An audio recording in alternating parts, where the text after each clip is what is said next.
Capítulo 13. Manhã fria, pontes de cipó, água escura. Tanis sentiu mãos com garras apertando sua garganta. Ele se debateu e lutou. Então acordou e viu o vendaval curvado sobre ele na escuridão, chacoalhando-o com força. O quê? Tanis se sentou.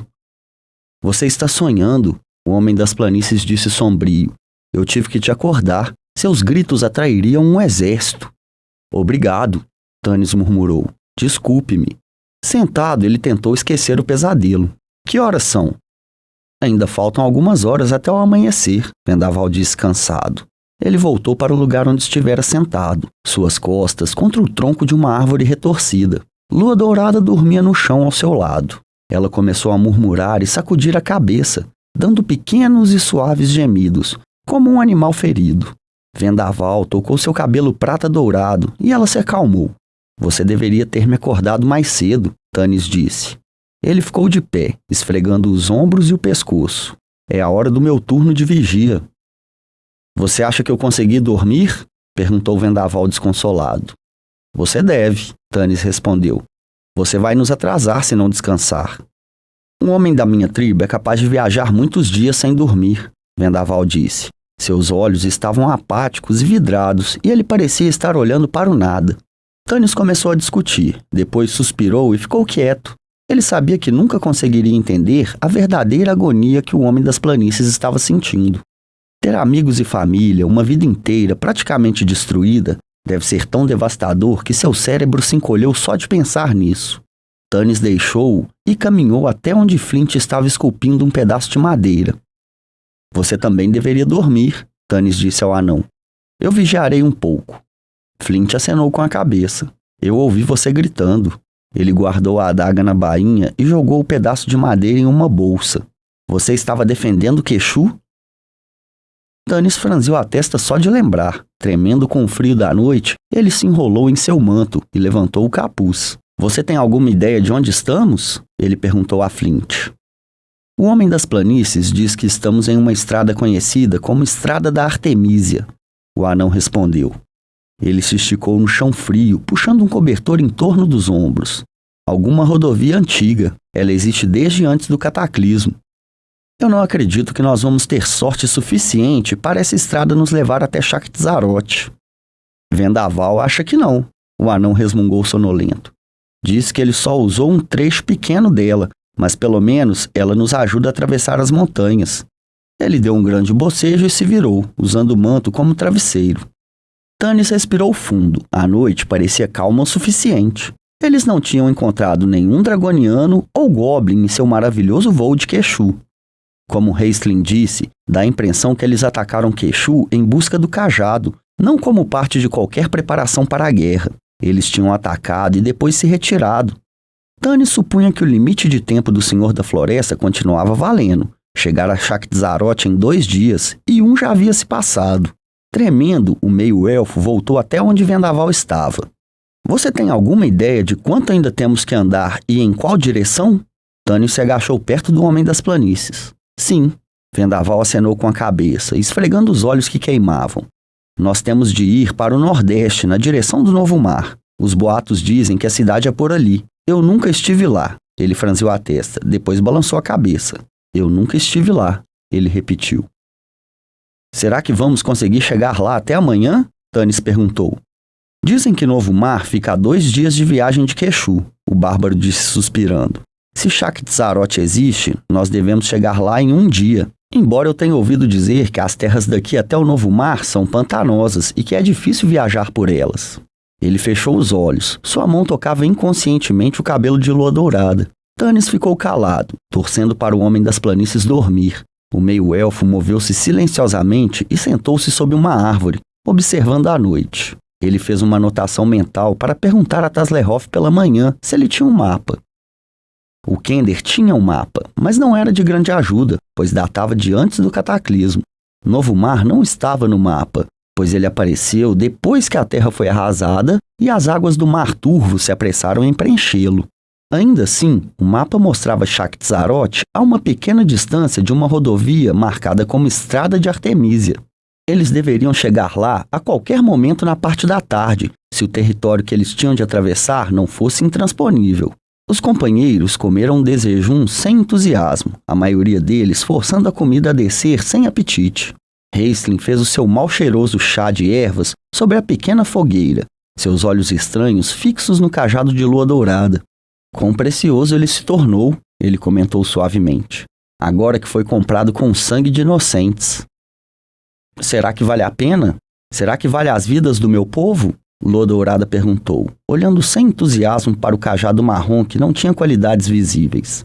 Ela parecia ter envelhecido da noite para o dia. Manchas cinzas eram visíveis abaixo de seus olhos. Nenhum dos companheiros respondeu. Todos eles desviaram o olhar num silêncio estranho. Vendaval levantou-se abruptamente e caminhou sozinho em direção à mata. Lua Dourada levantou os olhos e acompanhou seu movimento. Depois afundou a cabeça em suas mãos e começou a chorar silenciosamente. Ele culpa a si mesmo, ela balançou a cabeça. E eu não o estou ajudando, não foi culpa dele.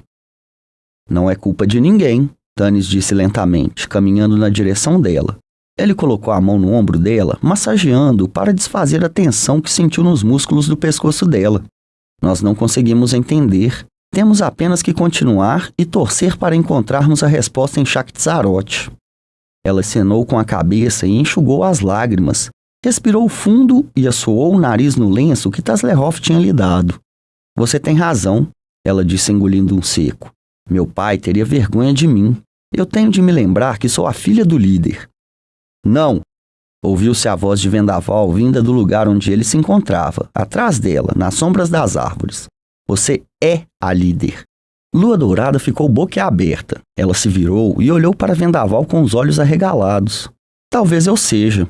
Ela parou. Mas isso não faz sentido. Nosso povo está morto. Eu vi pegadas, Vendaval respondeu. Alguns conseguiram escapar. Eles provavelmente foram para as montanhas. Eles voltarão e você será seu líder. Nosso povo, ainda vivo? O rosto de Lua Dourada ficou radiante. Não muitos. Talvez nenhum agora. Isso depende se os dragonianos o seguiram até as montanhas ou não. Vendaval encolheu os ombros. Ainda assim, agora você é a governante deles. A amargura impregnou sua voz. E eu serei o marido do chefe. Lua Dourada se encolheu de medo, como se ele a tivesse atingido. Ela piscou, depois balançou a cabeça. Não, Vendaval, ela disse suavemente. Nós já conversamos. Já conversamos? Ele a interrompeu. Eu estava pensando nisso a noite passada. Eu fiquei ausente durante muitos anos. Meus pensamentos estavam em você como uma mulher. Eu não percebi.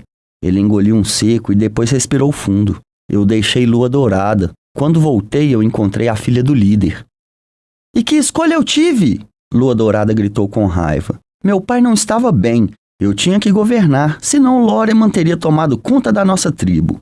Você sabe o que é? Ser a filha do líder? Tentando adivinhar em cada refeição se é este o bocado que está envenenado? Lutar todos os dias para encontrar dinheiro no tesouro, para pagar os soldados, para que Lórien não tivesse uma desculpa para assumir o poder. E todo o tempo que eu tive que agir como a filha do líder enquanto meu pai se sentava e ficava babando e balbuciando. Sua voz engasgou com as lágrimas. Vendaval ouvia com o rosto circunspecto e impassível. Ele olhava fixamente para um ponto acima da cabeça dela. Nós temos de partir, ele disse friamente. Já está quase amanhecendo. Os companheiros tinham viajado apenas alguns quilômetros na estrada velha e danificada, quando ela literalmente os levou para dentro de um pântano. Eles tinham notado que o terreno tinha ficado ligeiramente mais poroso e que as altas e fortes árvores da floresta que existia no cânion da montanha tinham diminuído. Árvores estranhas e retorcidas surgiam à frente deles. Um miasma que levantava do pântano bloqueava o sol e o ar se tornou viciado. Raistlin começou a tossir e cobriu a boca com um lenço. Eles ficaram nas pedras quebradas da velha estrada, evitando o chão pantanoso próximo a ela. Flint ia andando na frente com Taslerhoff, quando de repente o anão deu um grito e desapareceu dentro do pântano. Eles só conseguiam ver a cabeça dele. Socorro! O anão! Taz gritou e os outros correram. Está me puxando para baixo! Flint se debatia em pânico na lama negra que transudava. Fique parado! Vendaval avisou. Você caiu num poço da morte. Não vá atrás dele. Ele avisou Sturm que tinha saltado para a frente. Vocês dois morrerão, pegue um galho. Caramon agarrou uma árvore nova, respirou fundo, grunhiu e a puxou. Eles conseguiam ouvir as raízes da árvore quebrando e rangendo quando o enorme guerreiro a arrastou para fora da terra. Vendaval esticou-se no chão, estendendo um galho para o anão. Flint, com a lama gosmenta, quase na altura do nariz, se debateu até finalmente conseguir agarrar o galho. O guerreiro puxou a árvore para fora do poço da morte, arrastando junto o anão que estava agarrado a ela. Tannis! O Kender agarrou o meio-elfo e apontou. Uma cobra tão grossa quanto o braço de Caramon se arrastava para dentro da lama, próximo ao lugar onde o anão estava se debatendo. Nós não vamos atravessar isso aí, Tannis gesticulou para o pântano. Talvez nós devêssemos regressar. Não há tempo, Raistlin sussurrou, seus olhos de ampuleta piscando.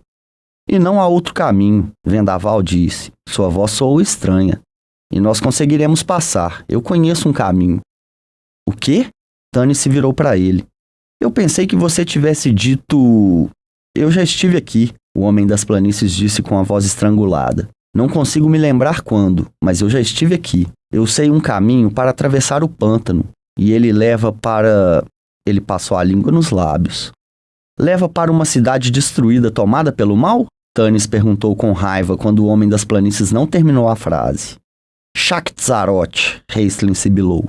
É claro, Tannis disse suavemente.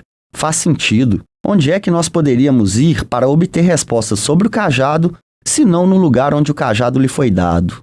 E nós temos de partir agora, disse Raistlin de forma insistente. Nós temos de estar lá hoje, por volta da meia-noite. O homem das planícies assumiu a liderança. Ele encontrou o solo firme em volta da Água Negra e, depois de fazer com que andassem em fila indiana, afastou-se da estrada e conduziu-os para dentro do pântano. Árvores que ele chamou de garras de ferro erguiam-se para fora da água, com as raízes expostas, retorcendo-se para dentro da lama.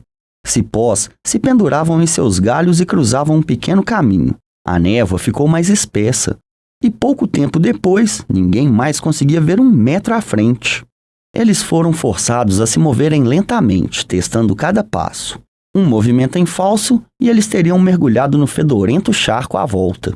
De repente, a trilha chegou ao fim. Adiante, somente a escura água do pântano. E agora? Caramon perguntou triste. Por aqui, Vendaval disse apontando. Uma ponte rústica de corda feita de cipós torcidos estava presa a uma árvore. Ela se estendia sobre a água, como uma teia de aranha. Quem a construiu? Tannis perguntou. Não sei, Vendaval respondeu. Mas elas existem ao longo de todo o caminho, onde quer que ele se torne intransponível. Eu lhe disse que Shak'Tzaroth não permaneceria abandonada, Raistlin sussurrou. Sim. Bem, acho que nós não deveríamos desprezar um presente dos deuses, respondeu Tannis. Pelo menos, nós não temos que nadar. A travessia da ponte de cipó não era uma jornada agradável. Os cipós estavam cobertos com um musgo gosmento que tornava o equilíbrio precário. A estrutura balançava assustadoramente quando era tocada, e seu movimento se tornara errático quando era atravessada por alguém. Eles chegaram sãos e salvos ao outro lado, mas tinham andado uma pequena distância quando foram forçados a atravessar outra ponte, e o tempo todo havia aquela água escura em volta e abaixo deles, dentro da qual olhos estranhos os observavam famintos. Então, eles chegaram a um lugar onde a terra firme terminava e não havia pontes de cipó. À frente deles não havia nada, além de água gosmenta. Não é muito funda, Vendaval murmurou. Sigam-me, pisem onde eu pisar. Vendaval deu um passo, depois mais um, sentindo onde pisava. O resto dos companheiros se mantinham atrás dele, olhando para a água.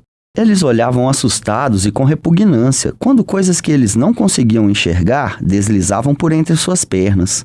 Quando eles chegaram novamente à terra firme, suas pernas estavam cobertas de gosma. Todos eles ficaram nauseados com o cheiro, mas este último trecho parecia ter sido pior. A vegetação não era tão espessa, e eles conseguiam ver o sol brilhando fracamente em meio a uma névoa verde. Quanto mais para o norte eles viajavam, mais firme o terreno se tornava. Aí, pelo meio-dia, Tannis anunciou uma parada, quando encontrou um pedaço de terra seca embaixo de um antigo carvalho. Os companheiros se sentaram para almoçar e falavam esperançosos de sair do pântano que tinha ficado atrás deles. Todos com exceção de Lodourado e Vendaval. Os dois não falavam nada.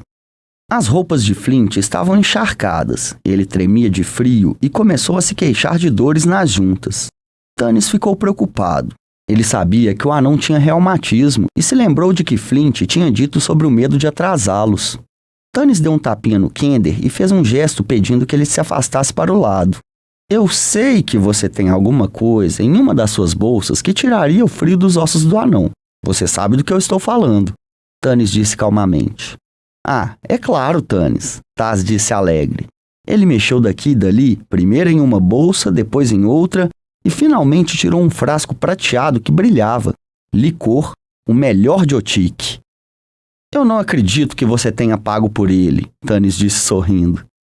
Eu pagarei, o Kender respondeu magoado, na próxima vez que eu for até lá. É claro. Tanis deu uns tapinhas no ombro dele. Deu um pouco ao Flint, não muito, ele avisou. Só o suficiente para aquecê-lo. Está bem, e nós assumiremos a liderança, nós poderosos guerreiros. Taz riu e correu até o anão enquanto Tanis voltava para perto dos outros. Eles estavam empacotando em silêncio o que havia sobrado do almoço e se preparando para partir.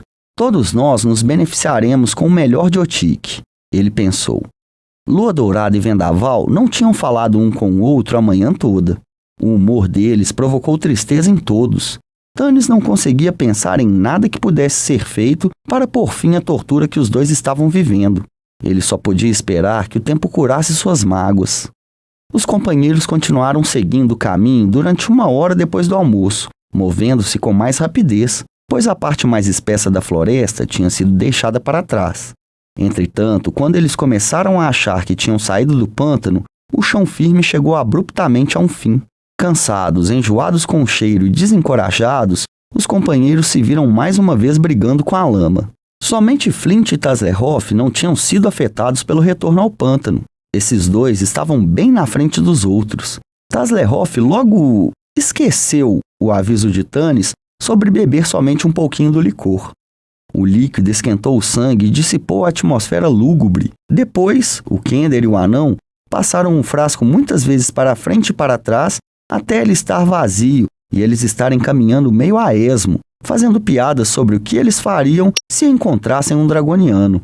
Eu faria virar pedra, o anão disse, brandindo um machado de batalha imaginário. Bum! Bem na barriga do lagarto. Aposto que Raistlin seria capaz de transformar um deles em pedra, só com um olhar.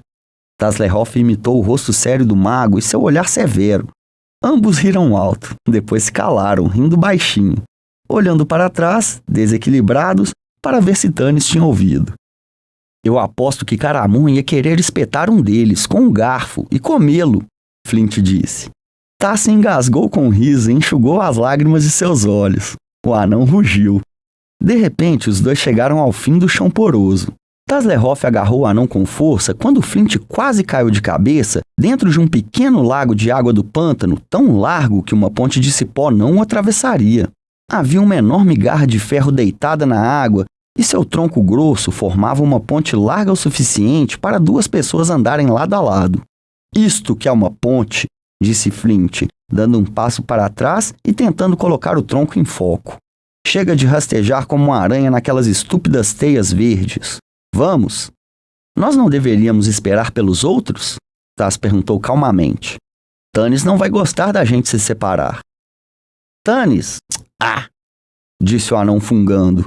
Nós lhe mostraremos. Está bem, Tazlehoff concordou alegremente. Ele pulou sobre a árvore caída. Cuidado, ele disse, escorregando de leve, depois recuperando o equilíbrio com facilidade. É liso. Ele deu alguns passos rápidos, braços esticados, os pés virados para fora, como um equilibrista que ele tinha visto uma vez numa feira de verão. O anão subiu estouvamente atrás do Kender, as grossas botas de Flint caminhando desajeitadamente sobre o tronco. Uma voz no lado do cérebro de Flint, que não tinha licor, disse-lhe que ele não conseguiria fazer isso totalmente sóbrio. Também disse a ele que ele era um tolo em atravessar a ponte sem esperar pelos outros, mas ele a ignorou. Ele se sentia jovem outra vez. Tazlehoff, encantado em fingir que ele era Mirgo, o Magnífico, olhou para a frente e viu que ele realmente tinha uma plateia. Uma daquelas coisas dragonianas pulou no tronco bem à sua frente. Essa visão fez com que Taz ficasse sóbrio rapidamente. O Kender não era dado ao medo, mas ele estava perplexo. Ele teve presença de espírito suficiente para fazer duas coisas. Primeiro, ele gritou bem alto: "Tanis, emboscada!" Depois, ele levantou seu cajado Rupak e o girou, percorrendo um arco largo. O movimento pegou o dragoniano de surpresa. A criatura prendeu a respiração e pulou de volta para a margem abaixo. Taz, que tinha ficado momentaneamente sem equilíbrio, conseguiu se firmar novamente e tentou imaginar o que fazer a seguir. Ele olhou em volta e viu mais um dragoniano na margem. Eles estavam, Taz ficou confuso ao ver, desarmados.